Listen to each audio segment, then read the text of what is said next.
Welcome back to your weekly dose of Monday morning inspiration to help you take back control of your health and transform your mind, body, and gut. I'm Ellie Breacher, and today I'm joined by Rhiannon Lambert, one of the UK's leading registered nutritionists and Sunday Times bestselling author. She's also the founder of the Rhitrition Clinic and co-hosts the chart-topping podcast, The Wellness Scoop.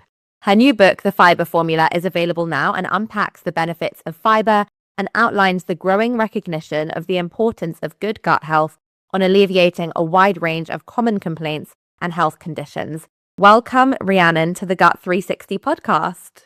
Oh, thank you for having me, Ellie. We've been wanting to do this for a while. We have, and I'm so happy to have you on the show today. So let's get straight into it. Your new book focuses on fibre, and that is something that people are starting to hear about constantly, but it's still massively underconsumed. So what really inspired you to write the Fibre Formula, and why now? I've got to be honest, the stats are so dire that you can't really ignore them. 4% of us in the UK get 30 grams a day. It's the second lowest in the world in terms of marked countries that do their nutrition surveys. And when I was writing The Unprocessed Plate, a book about ultra-processed foods, it became really apparent to me that ultra-processed foods in themselves are not inherently the issue. It's the quantity of consumption. Of course, with a high quantity of consumption, you're then reducing fibre because of the processing that food undergoes to become a category 4 in NOVA, which means it becomes ultra-processed. So it was around that time that I was looking into that conversation and looking at these statistics that I thought, I think fibre needs to be profiled because we've had protein for so long dominating the discussions in the world of wellness online that it's detracted massively from this key nutrient. And fiber's so much more, as you know, Ellie, than just bowel movements. Yeah, tell us more, because when people think about fibre, they think about digestion or constipation, but it is so much more. So why do we need fibre? Why is it one of the most overlooked nutrients in our modern diet? What does it actually do for us? Honestly, I think there was a survey by YouGov that 80% of the public just believe that fibre is about bowel movements. And of course, that's true. And I think for many years, you may have seen your grandma or a relative say, oh, pop a prune in your diet or something, have this to help you go to the toilet. I think we've become so accustomed in the UK, well, the majority of people are, to having poor toilet habits, bouts of constipation, IBS, diarrhea, all sorts of different conditions and issues, that it's become normal, yet we weren't seeking regular, stable bowel movements. So I can see where that statistic comes from. But fibre on a whole plays such a key role in cancer prevention. I think bowel cancer is the most stark, with 60% of cases being preventable through diet and lifestyle. It's the number 4 cancer in the UK now, sadly number 1 in the States, and it affects younger generations. But I'm talking a whole body of cancers here that it reduces the risk of developing. Then you're looking at cholesterol levels, of course, heart disease. We're looking at type 2 diabetes, looking at skin health, aging, mood, depression, of course, links fibres, the food for our gut bugs, as we know, the bacteria that reside in the gut microbiome.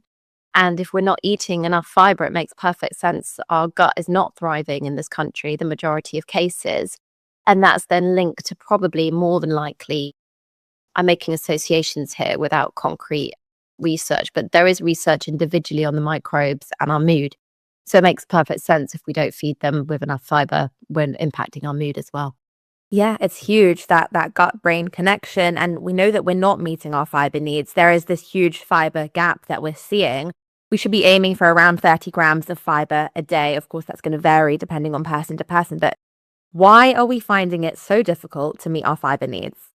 There are so many barriers. It's a really interesting one. And I've seen a lot of companies actually support this. So I know that M&S took a white paper to Parliament in January. I had the privilege of reading that before that went out, and having a look at companies like Warburton's have also taken fibre to Parliament. And I think manufacturers now are clocking on, and people that provide the food as well, that we need more help here. We need government involvement because there's a cost of living crisis. We know it's twice as expensive to eat healthily, to get fresh produce in, and also frozen produce. We've got to remember 2.8 million people in the UK live without a freezer in their house. So we have a humongous poverty discussion, actually, when we look at it that way. Then we have the education around foods. Then we have the consumption of ultra-processed foods, because like I said, that massively means that we're lacking the whole food groups and fibre. We have social media trends such as keto, carnivore, things that really detract from plant-based diets. We have fear-mongering around anybody that dares give up a steak for some beans 1 meal a week, and that's just, terrifying, if I'm being completely honest.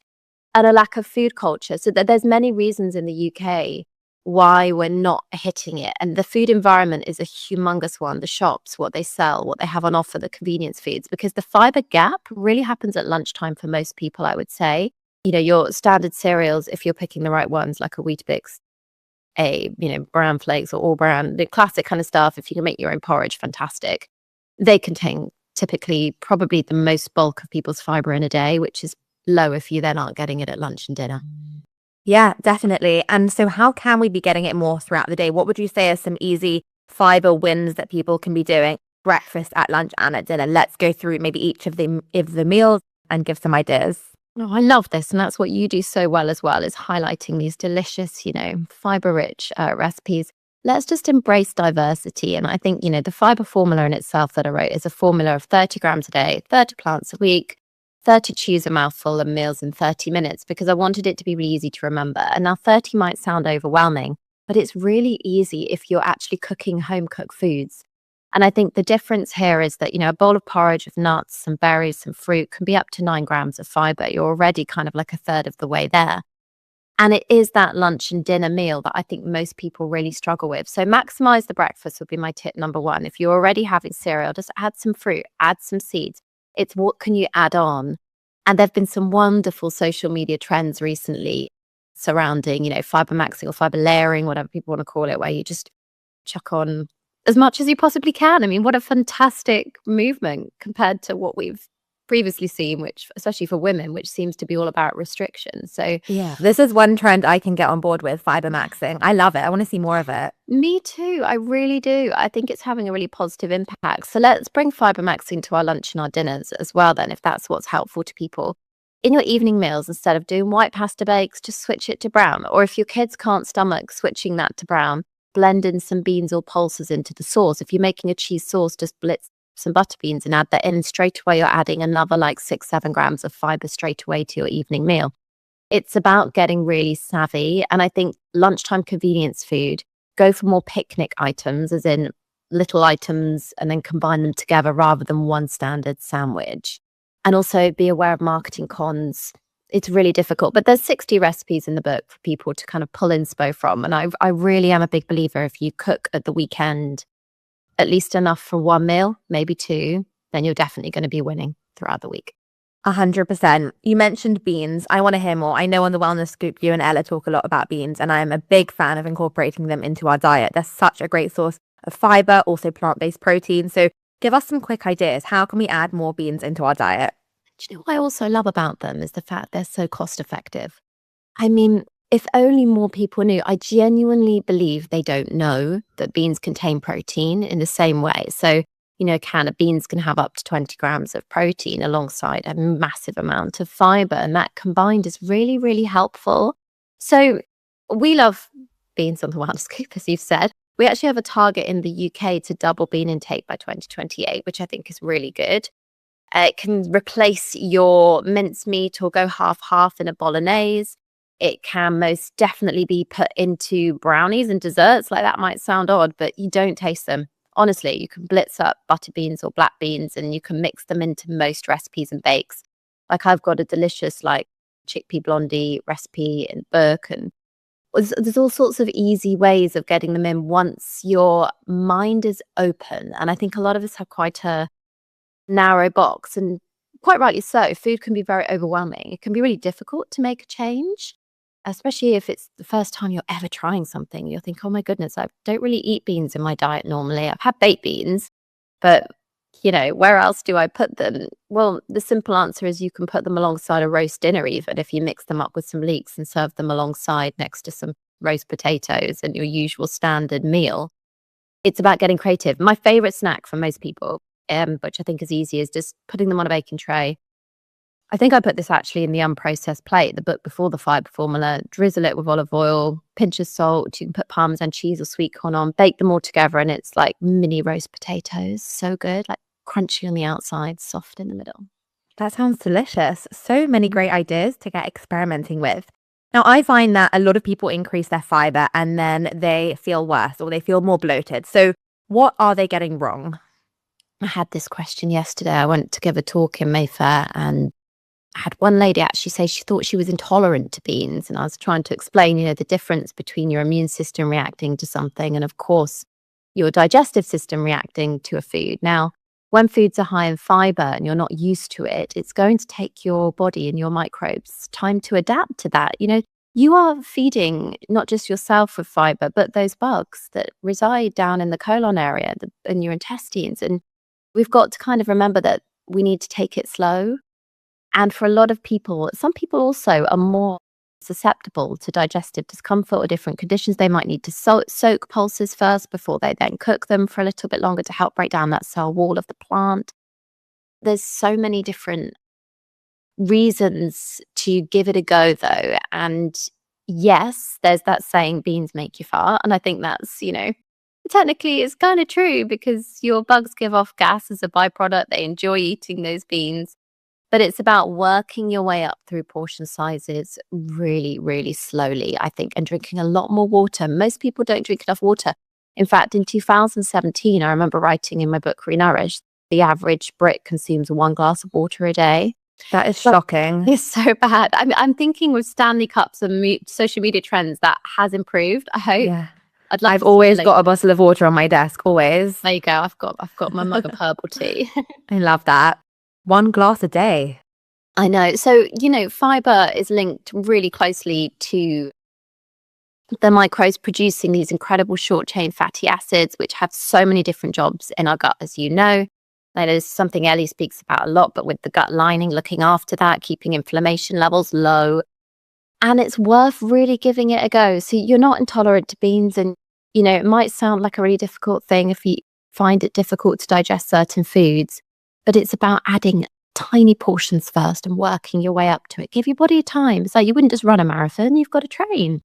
Train your gut. 100%. Yeah, definitely go slow, gradually increase your fiber intake. Don't do it all overnight. We know we should be consuming fermented foods for our gut health, but have you tried kimchi or sauerkraut? This episode is sponsored by The Cultured Collective, whose kimchi and sauerkraut are naturally fermented, unpasteurized, and tested for live cultures, as well as being a source of fiber. They've won awards for their flavor, so I'm not the only one who thinks they taste amazing. It's really easy to add a scoop of these real live foods to all kinds of meals. I love adding kimchi to the side of my eggs and topping avocado toast with sauerkraut.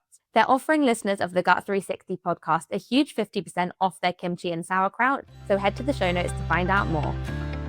This episode is sponsored by IM8. I used to catch every cough and cold going, but since taking IM8 Daily Essentials, I've noticed a real difference in how resilient my immune system feels. It combines key immune nutrients like vitamin C, vitamin D paired with vitamin K2 for better absorption, zinc, with probiotics, prebiotics, and postbiotics to help nourish a healthy gut microbiome, as well as a powerful blend of greens and antioxidants to help protect your cells from everyday stress. It's also not pixie dust levels and actually has an impressive dose for everything mentioned. Use the code GUT360 for a special discount and free welcome kit on your first order. Now, Rhi, you have 2 gorgeous boys. How can we think about increasing fiber intake in children? Because I think this can be tricky for some parents. So what are some realistic ways that parents can add more fiber into their kids' diet? Yeah, I get this. And I think it's very age dependent.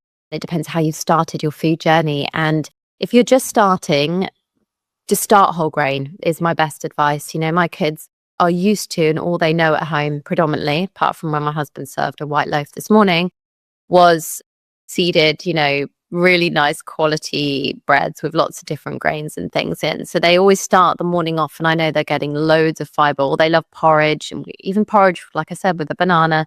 We've got sprinkle jars at home because they're young enough to think that sprinkle jars are flaxseed, and you can set the tone in your house and build your house first and your cupboard layout if you just had a baby or anything to gear up for that moment with diversity in foods and weaning.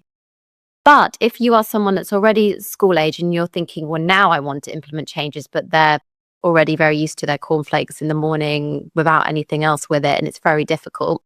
Start with maybe nut butters. And what I'm going to say is controversial, but I think those chocolate nut butters, there's a few brands that do really good spreads with like hazelnuts and just cacao powder, chocolate powder within them, is such a good way to increase fiber in the morning. Nut butters contain some fiber. It's a great way to get the palate used to something different. It's better than Nutella. Make these little swaps by swapping them over. And then in terms of fruit, okay, if all they'll eat is a banana, that's fantastic. Well, they can have that banana. But let's try also maybe for their gut health to add some kefir on the side, or let's freeze little chunks with bits of nut butter on. I think that's a good starting point.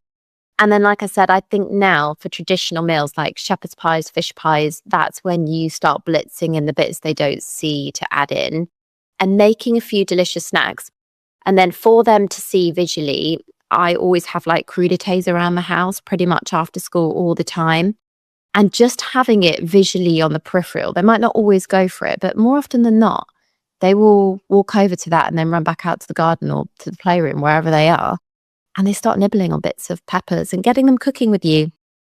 Mine always end up eating the food while we're cooking it. And I often just give them the jobs where they're cooking and cutting the peppers and tomatoes. I think that's an amazing idea, getting kids involved in the kitchen itself. That's really brilliant. Your boys are so lucky to have you. And I love the ideas of just having the healthy snacks dotted around, the crudités. Well, Amazing. do you know, it probably sounds very evangelical, but to be honest with you, I've also had this philosophy, and I think this is quite helpful for parents, that I give them chocolate every single day. And I actually want them to have a really healthy relationship with food where they don't feel like they're deprived of anything, but they started on dark chocolate in the right portions. And for them, I pick them up from school and I give them dark chocolate nearly every single day, like a small amount with some fruit. And for them, that's like, yeah, my mummy I get chocolate every single day. And obviously at Easter, they can have a few different bits and bobs or whatever, but it really is about not depriving. And I am that parent that, I'll buy a gingerbread biscuit on the go from Pret. I buy them those little gingerbread men when I go into town because I know most of the time they eat well. I do put these average normal treats in every day as well. Not jelly sweets, but just caveat, I don't give them Haribo, and that's just my personal thing, but I do give them all the rest. Yeah, amazing. I think balance is so important. And I mean, the same goes for adults as well as children. Even for myself, I eat chocolate every day. I eat dark chocolate every single day after dinner. And I never feel deprived. I never feel like I'm restricting myself. And so I don't have that urge to kind of, binge eat chocolate on the weekend or whatever it might be. I have it in the mornings, Ellie. Like, I love it. I think that dark chocolate should be a health food. Like, maybe that's a campaign I'm going to try and make this summer. I'm doing children's nutrition first. That's a big focus I want to get into. But yeah. I'm on board. I'm totally on board for this campaign. Dark chocolate is a health food. It's full of polyphenols. Yeah. So we now live in a time where there is so much nutrition information online. A lot of people are more informed than ever, which is wonderful. But at the same time, I think a lot of people are more confused than ever. There is also a lot of conflicting advice. And I think there was a study showing that about 98% of nutrition advice on social media is false. It's just not true. That's on TikTok. Yeah. On TikTok. That is mind-blowing. So why does nutrition misinformation spread so easily online?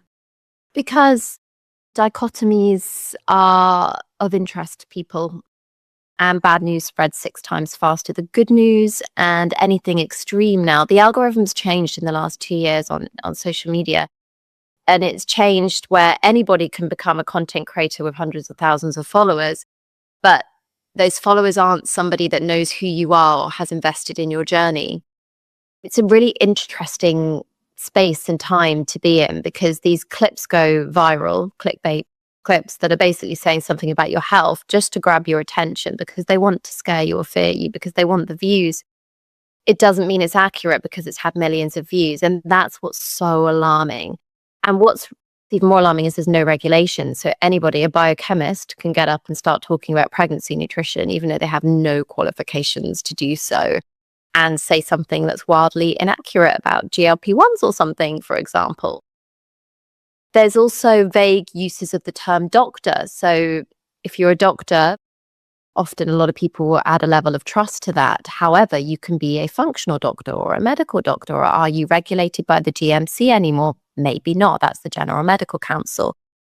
And a lot of people now choose not to be regulated by their governing board because they earn more money on social media. So I think there's a big issue here with the ethics and morals of health professionals, like massively so.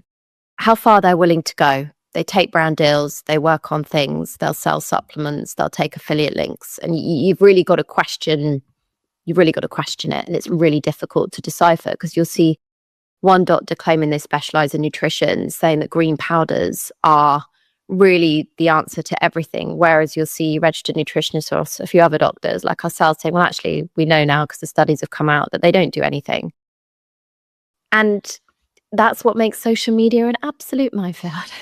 It's really concerning. I've seen a lot of that, of people, moving away from their governing bodies so that they could take certain brand deals. It happens more than people realize. And the most concerning part is that the average person would have no idea. They don't know what letters to look for after their name. They just hear the word nutritionist and they think, oh, I'll listen to her. Whatever she's posting on Instagram must be correct. Yeah, exactly. And what's really sad is it then gives a bad name to the people that are really trying hard. I know whenever I release some work, I'll always get a trolling 1-star review or something, or someone saying, oh, but she's not qualified. I'm like, I've done 2 degrees here, 10 years and diplomas. But that's because the message for some people, some nutritionists just do a week-long course and call themselves a nutritionist. Even we've seen recently people calling themselves registered nutritionists and they're not even on the register. So it's an absolute moral minefield. I call social media almost like this temptation of sin. And I'm not religious, that's quite a religious thing to say. But I mean, it's like a box, Pandora's box, that old, mythological story that's just waiting to be unleashed. That's honestly how I see it now. And there's a few good eggs, but in the box on a whole, there's more coming out of it at you that you don't know what to do with. I completely agree. Another thing that we're seeing a lot on social media, and you mentioned just earlier your book, The Unprocessed Plate, is this conversation around UPFs, ultra-processed foods. So would you say this conversation has become maybe a bit too simplistic now, quite black and white? Yeah. It's hard. Ultra-processed foods is really difficult to navigate because it's not universally agreed. And that's what's making this such a tricky conversation to navigate. I mean, I don't think we can deny in this country the stats, 60% of adults and 70% of children's diets, a majority is made up of ultra-processed foods. That means we lack other nutrition, we lack whole foods, and we lack fiber. That is proof and credit and evidence and science. But what's not scientifically proven is the categorization of it, NOVA, and countries are trying. We've seen a few new categorizations appear recently, but there's a huge debate around the nuances. Like, baked beans are in category 4, yet I don't think they should be classified as an ultra-processed food compared to a high-protein Mars bar. How can they be in the same category? And it's I think that's what makes it very easy to label. People just want to label things good and bad. And that's what makes the conversation really difficult to navigate for so many people and health professionals alike. The arguments I've seen scientists at conferences go into saying this is the issue or isn't the issue. But ultimately, there's a lot of money in the food industry.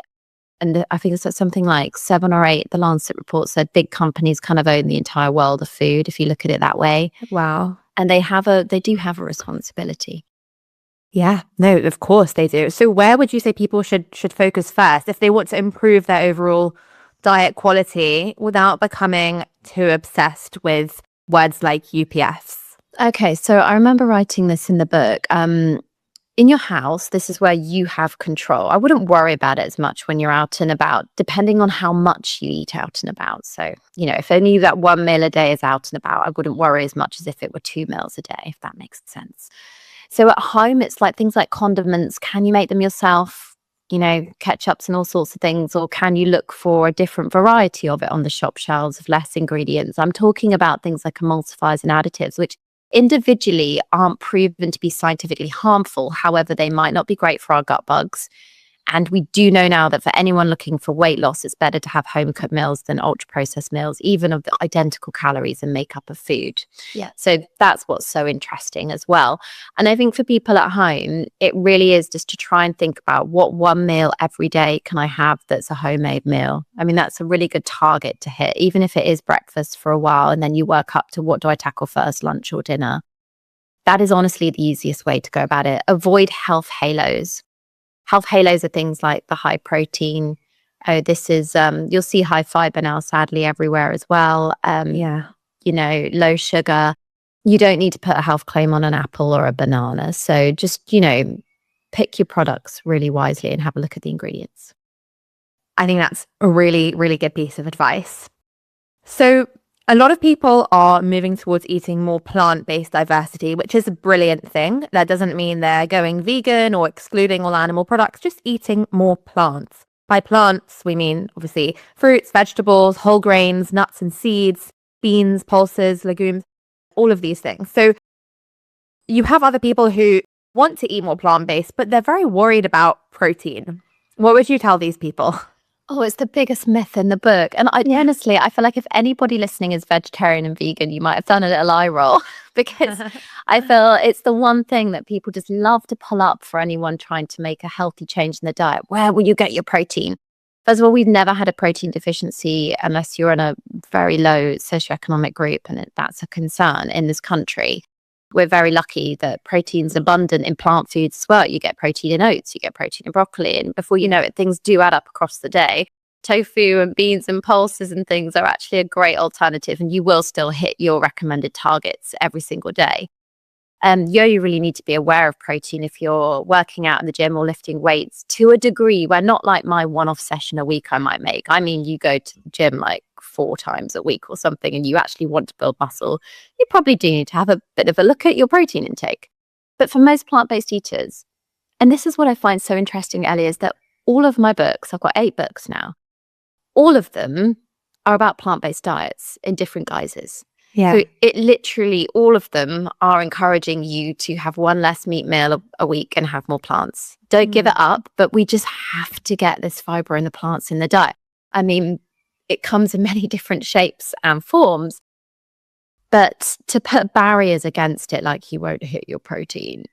I mean, proteins and seeds, it's in nuts as well, and actually the only place where you don't get protein is in the animal produce. And animal produce contains no fiber. So I'd argue the argument to people that just eat omnivore, and the 4% of the population that get the fiber are probably the plant-based eaters, and the 96% of the population that aren't getting enough fiber are very aware of their protein and they're just not aware of their plants.